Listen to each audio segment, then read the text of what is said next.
యువగర్జనకు సంబంధించి అన్ని ఏర్పాట్లు పూర్తయ్యాయి.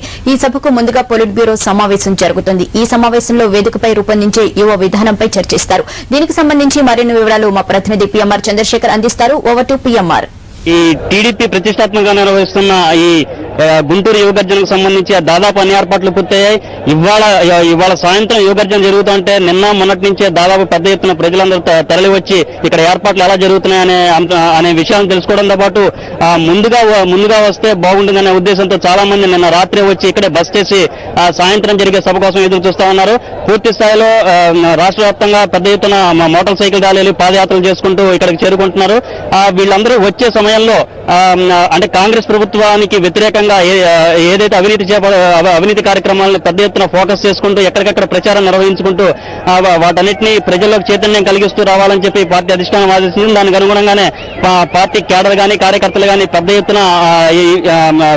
ఎత్తున ర్యాలీ నిర్వహించుకున్న యువగర్జన సభకు వస్తున్నారు.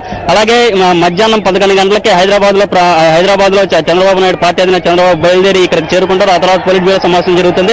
ఇక ఈ పొలిట్ బ్యూరో సమావేశంలో ప్రధానంగా ఏ అంశాల మీద చర్చిస్తారనే విషయాల మీద మనతో పాటు ఇప్పుడు పొలిట్ బ్యూరో సీనియర్ సభ్యుడు యనమల రామకృష్ణ ఉన్నారు. ఆయన అడిగి మరిన్ని రామకృష్ణ గారు చెప్పండి, ఇవాళ జరిగే పొలిట్ బ్యూరో సమావేశం ప్రధానంగా దేని మీద ఫోకస్ చేస్తుంది? ప్రధానంగా ఈ రోజున 2 గంటలకి రాష్ట్ర పాలిట్ బ్యూరో మీటింగ్ జరుగుతుంది.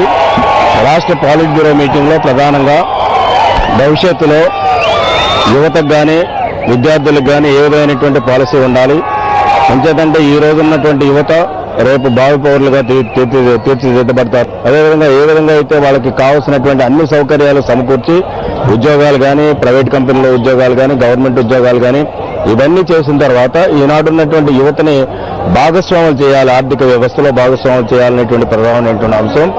అంచేతే ఆర్థిక వ్యవస్థలో ఈ రోజున్నటువంటి యువతను కానీ భాగస్వాములు చేయగలిగితే రేపు ఆంధ్రప్రదేశ్ యొక్క భవిష్యత్తు ఉజ్వల భవిష్యత్తు ఉంటుందనేటువంటిది తెలుగుదేశం పార్టీ యొక్క అభిప్రాయం.